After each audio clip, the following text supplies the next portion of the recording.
Well, good evening, ladies and gentlemen, wherever you are, and thank you very much for joining us in this MOOC.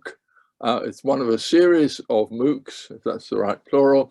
It's one of a series of MOOCs relating in the end to the project, the Oxford-based project on the Invisible East, in which we are looking at the documents and the history of that mountainous, tangled, very fascinating part of the world where Afghanistan and Central Asia and Eastern Iran join together.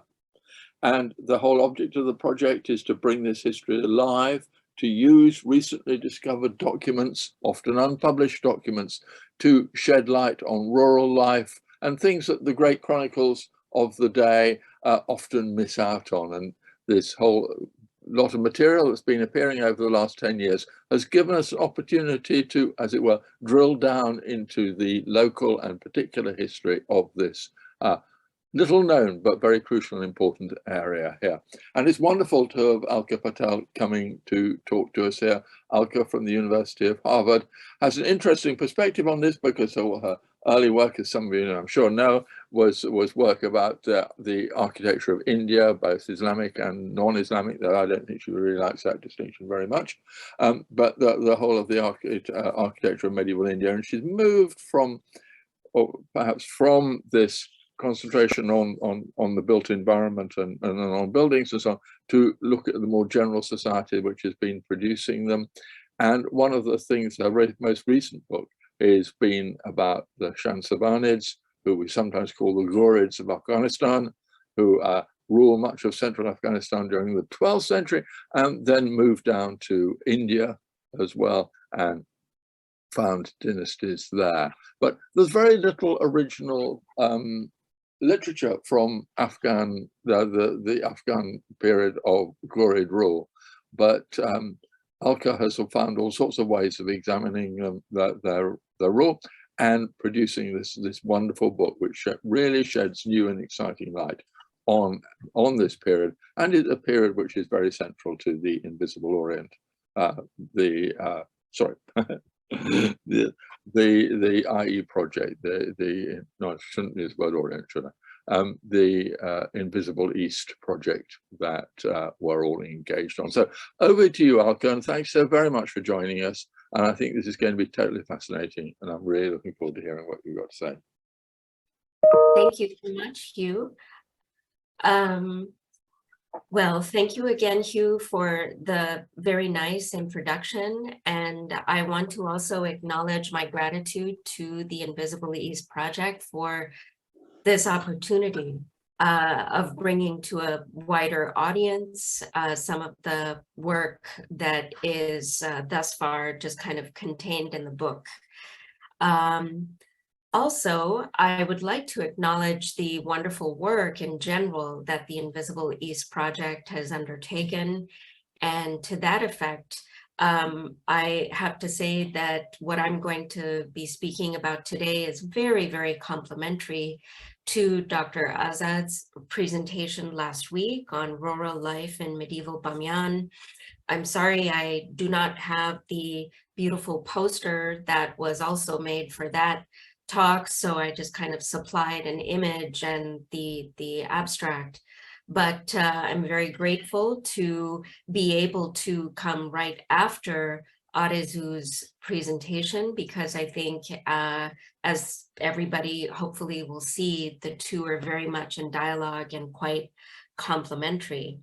Now, the perhaps beginning of this complementarity is that while the documents that are coming out of Bamyan are shedding such invaluable light on daily life, so to speak, in these imperial formations that we sometimes only get to know from the top down.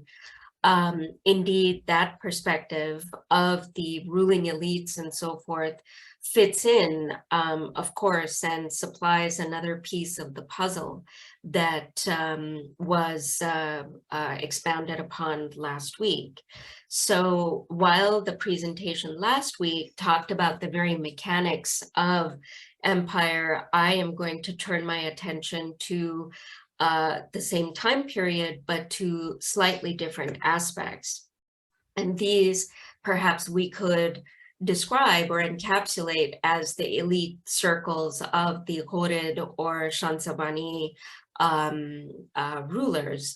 For example, we can see them instantiated in such monumental foundations like this once, I think, very, very grand madrasa complex, which has extremely sophisticated and to a degree quite mysterious inscriptions. The epigraphic program has been very informative, and also the execution of the calligraphy, which includes both historical data as well as Quranic verses, is to be appreciated for its very virtuosity. It's really an exquisite epigraphic program. Similar would be the case with the increasingly famous minaret at the site of Jam, which is now largely accepted to be one of the capitals of the Shansabani rulers. And on the soaring minar, which was rediscovered in the 1940s and published again in the 1950s, we see also this incredibly complex and to a degree mysterious epigraphic program, which also includes an entire surah of the Quran, as well as some historical data with regard to the rulers. And we'll be returning to this a little bit later. Now, as Hugh mentioned, the Ghurids, also known as the Shansabanis, had their origins in what is modern Afghanistan, and specifically in the central regions, now actually overlapping with the modern province of Ghur, hence their kind of moniker, if you will, in the public sphere of the Ghurids. But in textual sources, they're also referred to as the Shansab or the Shansabaniye, which seems to be a more official kind of title, of course. But as we see here on this loosely sort of constructed map of their imperial expanse, after their obscure origins in the regions of central Afghanistan, they actually had something of a meteoric rise across the Indus and on its eastern banks, as well as beyond into the North Indian plains, or the meeting place of the two major rivers, the Doab of the Ganges and the Yamuna rivers. So these are some of the major urban centers that we will be touching upon today. And as shown on the map, it was really an expansive imperium that at its height went all the way from really the heart of historical Khorasan to the very eastern end of the Indo-Gangetic plains. Hence, there are also, there is a huge wealth of architectural patronage of theirs that was evidenced in northern India. Perhaps the most famous is the Qutb complex and its accompanying minaret, evoking, of course, in form and some function, the well-known minaret of Jam, which we just saw. And one could say that, in fact, it was their northern Indian successes that have, in many ways, left behind even more of this monumental architecture throughout the landscape. Traditionally, there are 5 of these complexes that are acknowledged and still standing. And recently, and after some field work in northern and northwestern India, I have been able to suggest that 2 more smaller structures might also be included as a part of this corpus. Now, because of this a huge amount of material. These structures are not singular, but indeed complexes that deserve deep analysis. It seemed to make sense for this project to actually occur in 2 books rather than 1. The first one, of course, which was recently published and that was mentioned, treats really the origins of the Shansabanis in modern Afghanistan and goes through the last decade of the 12th century, just as they were poised on their conquests, or at least campaigns and annexations in northern India. And the follow-up work will be focused specifically on this wealth of material that survives in the Indo-Gangetic plains. I wanted to say a few words about why I had prefixed the title with this phrase of connecting worlds, and it comes, of course, from the overall expanse of the Ghurid Imperium, and the book itself is titled Iran to India. And I use that terminology very much in its historical sense, in that both Iran as well as India refer to these cultural spheres, these kinds of loosely bounded cultural geographies that are highlighted and hopefully appropriately fuzzy kinds of lines on this map. Sorry, And Alka, I'm sorry yes. interrupting you. There is on your screen there is a gray square covering a little bit of your presentation. If you remove that one, yeah, this one. Oh, I'm sorry, I don't quite know how to do it. Maybe it's like this. Hopefully this is better. No, it's still there on the right side of your screen. On the right side, it actually does not show up on my screen. I apologize for that. Okay, that's fine. I don't know how to undo it. Maybe this. Yes, yeah, that's great. Okay, of course. Sorry about that. It doesn't show up on my screen, sadly, so thank you for pointing it out. I was speaking of these cultural spheres and the fact that the terms Iran and India are encompassing of their historical realities than the modern nation state realities, loosely delineated in these circles that you see on the tried and true Google map. But also the connecting worlds prefix seemed to make perfect sense when we actually place upon this map where the Shansabanis actually emerged. And this was, one could say, at the very points of overlap between these cultural spheres or cultural worlds. And this is what I believe they were instrumental in reiterating and in reconnecting. The other way that the Shansabanis were very important historiographically is in connecting 2 different types of, broadly speaking, life ways, if you will, something that has been addressed in current scholarship as the nomad-urban continuum. These are 2 very soft ends of this continuum where the nomadic or seasonally transhuman, often pastoralist communities are considered to be quite different from the city-dwelling, urbanized, non-mobile, if we can call them that, economies and lifeways that take place in urban contexts. So this is one of the many reasons that they actually are a fascinating subject of study in connecting both the Iranian and Indic cultural spheres, but also demonstrating in themselves this transition from nomadic pastoralist kinship-based group that came to be a ruling elite with a very far-flung imperial formation.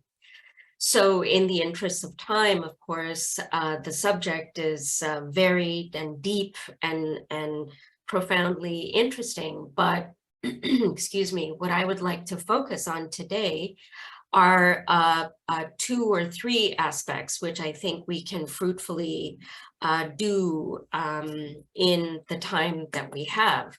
The one is the Shansabanis' origins in modern central Afghanistan, overlapping with the province and the region historically known as Ghur, and also their early expansion throughout modern Afghanistan, which was really instrumental to and the basis for which their expansions into the valleys and the alluvia of the Indus River and its tributaries took place, and eventually their ultimate expansion into the North Indian Plains, which arguably was impactful into really modern times. And hopefully we can return to this when we are in the discussion section. Finally, perhaps there is a question in the audience, and more widely, I think we might ask ourselves how nomads, so to speak, came to command an empire. And I have a few suggestions, and again, hopefully the discussion will be open and we can speak more about this. So first, we turn to what is known largely through textual sources, mainly, of course, contemporary to the 12th and 13th century historical moment.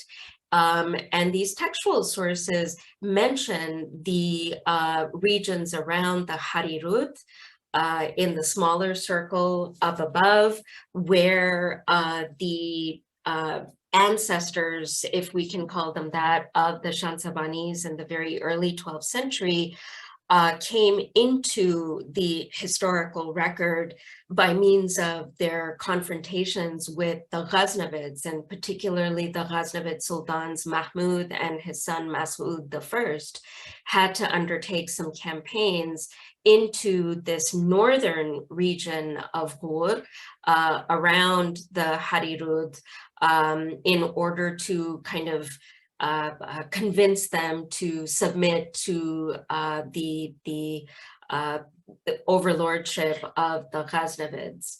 Nevertheless, the textual sources do mention that many of the populations that were along the Harirud in the summer were actually seasonally migrating southward into the historical region of Zamindavad, though the actual location of where they were migrating and spending the winter months is still unknown. Many locations have been put forward as the sort of core area where encampments were established, but that is still an ongoing question. Now, intriguingly, in the region of Zamindavad, there are actually profuse remains of these fascinating structures, mainly in tower form, but oftentimes these structures were joined together, forming something of a fortified enclave. And when parts of Southern Ghur and Zamindavad were more accessible in the 1970s, archaeologists aimed to document and map these structures, and many previous scholars proposed that these structures were also built by the very early Shansabanis in their pre-imperial period. But upon taking a much closer look at the structure as well as the decorative iconography of these ruins that are scattered throughout this rugged but also cultivable landscape around southern Ghur and bordering on Zemin Davar, this is really where some visual and technical analysis can give us incredible historical clues. I have argued in the book, for example, that these structures, the ones exemplified by the ruin on the left, are actually vastly different from the very early patronage of the incipient or emerging Ghurid elites. First of all, the construction method was somewhat different, although both were brick constructions that were covered with stucco, but mainly the decorative programs and the material, which was cut brick rather than plaster or stucco, are noticeable. And certainly the actual iconography, the motifs that were used for the decoration are notably different. So right now, the working hypothesis is that the towers and the ruins that were kind of scattered throughout southern Ghur and Zemin Davar were in fact much, much older structures that these nomadic pastoralist and seasonally transhuman communities would actually be using for their own purposes. They were adapting this landscape and its resources to what was needed during their seasonal migrations or transhumances. So in fact, we cannot claim that the Ghurids or the very early Shansabanis were the actual makers or patrons of these structures, but these were probably remains from the much earlier imperial formations of even the later Sasanians and other local political formations that had made these structures most likely for very different purposes than what these transhuman groups used them for when they were in more ruinous states. Now, by the mid-12th century, in the 1140s and 50s, it would appear that the Shansabanis, properly speaking, had amassed enough of sort of political and economic wherewithal to establish more of a monumental capital, or at least a summer capital, in on the southern bank of the Harirud, as shown on the map. And this is where we find the minar that I showed earlier. This site, now generally accepted to be their summer capital, if you will, with those seasonal transhumances still going on, is fascinating for a number of reasons. For one thing, excavations in the very early 2000s did uncover probably a very large, really kind of monumental scale mosque that was in the shadow, as it were, of this grand minar. And the green clearing that one can see in the picture on the far left is actually where the mosque lay, although its full dimensions and so forth is unclear, since the excavations were not did not reveal this information. Nevertheless, it would seem that there were no actual palatial structures in this supposed capital. And that was one of the reasons that the site, despite its magnificent minar, wasn't always accepted to be of a royal status or an imperial capital for the Shansabanis, because there had been no actual archaeology uncovering palaces in the most conventional sense. Instead, there were all kinds of defensive and surveillance structures, towers, as we had seen before in southern Ghur and Zemin Davar, but no actual palace has been excavated. So the indication here is that a large part of the Shansabani elite, and possibly their retainers, of course, but possibly other parts of the population, were also undertaking these seasonal migrations from the summer in the north to the winter farther south in Zemindavar. So it was really more of a royal textile architecture, if we can call it that the Shansabani elites were inhabiting and then striking when the transhumance was undertaken. Interestingly, there has been extensive finding of Judeo-Persian gravestones, which indicate sizable and in fact extremely occupationally varied Jewish community that was operating from this site and certainly its surroundings, indicating that there was a link of this still somewhat mysterious summer capital, summer imperial encampment that was what the Shansabanis used as a part of their empire's infrastructure. And this community who left these memorials of their deceased continued into the very early 13th century on the eve of the Mongol campaigns, some offshoots of which actually did penetrate somewhat into historical Ghur. So this was a long established and continuing community of artisans, as well as small-time money changers, merchants who were established here and were most likely in very close contact and cooperation with the Shansabani elites.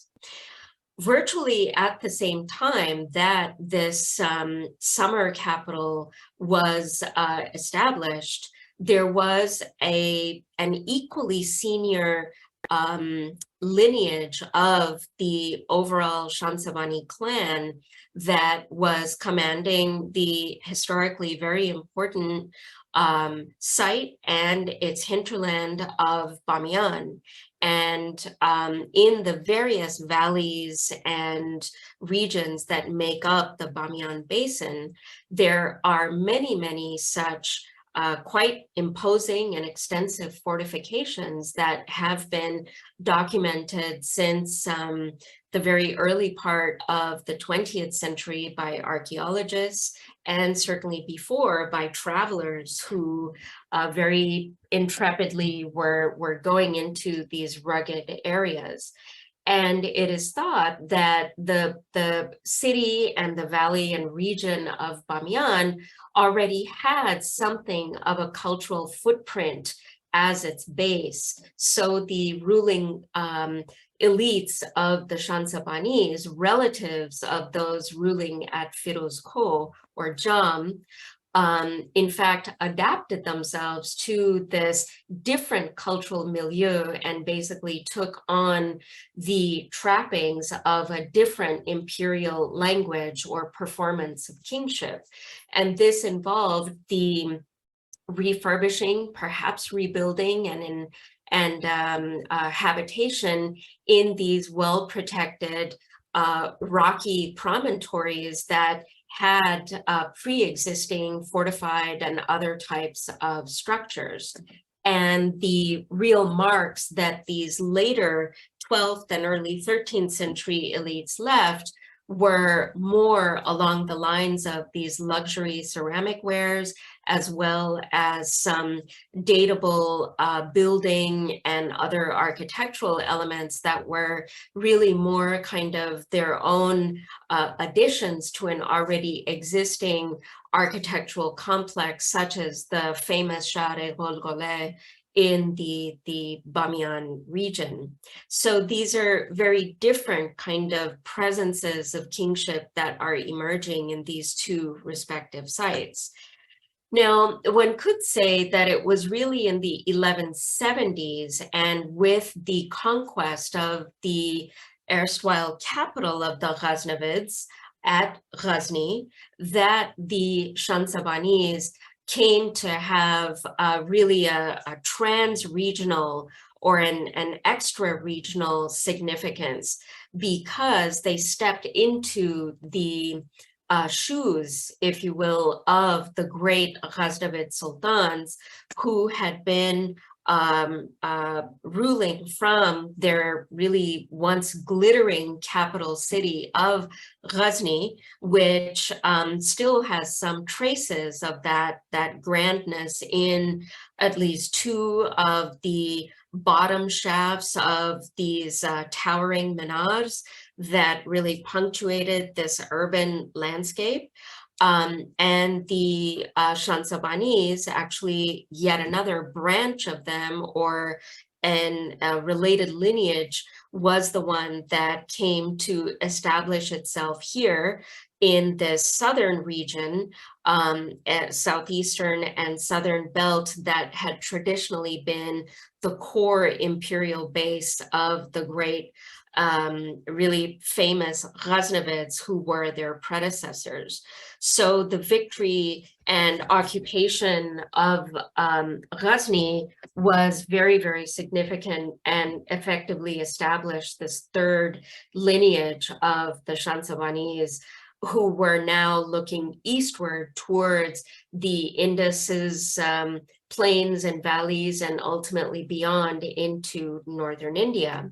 Indeed, the Ghaznavids had left very, very impressive architectural and imperial infrastructure all throughout this sort of southern belt, regionally speaking, extending from Ghazna all the way through Kandahar and to the settlement, the historical citadel of Bust and its kind of suburbs that were characterized by these grand palaces that the Ghaznavid sultans had built at the site known as Lashkari Bazar.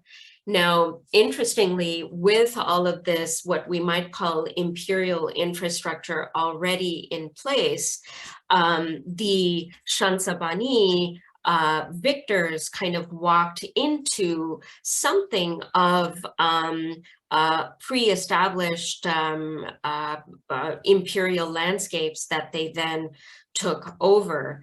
And what I would propose to term for that kind of phenomenon is the term reinscription, because indeed, upon a very close look at, for example, the central palace complex at Ghazni, which was in the shadow of one of the bottom shafts of the minars that you see on the upper photograph, with, again, this kind of close visual and technical analysis, we can see, in fact, the Shansabani interventions in this pre-existing Ghaznavid palace. Here in this image on the lower right and this detail, we get a clear sense of the parts of the palace that were refurbished, while the lower dado slabs were this very rich white marble and were exquisitely carved with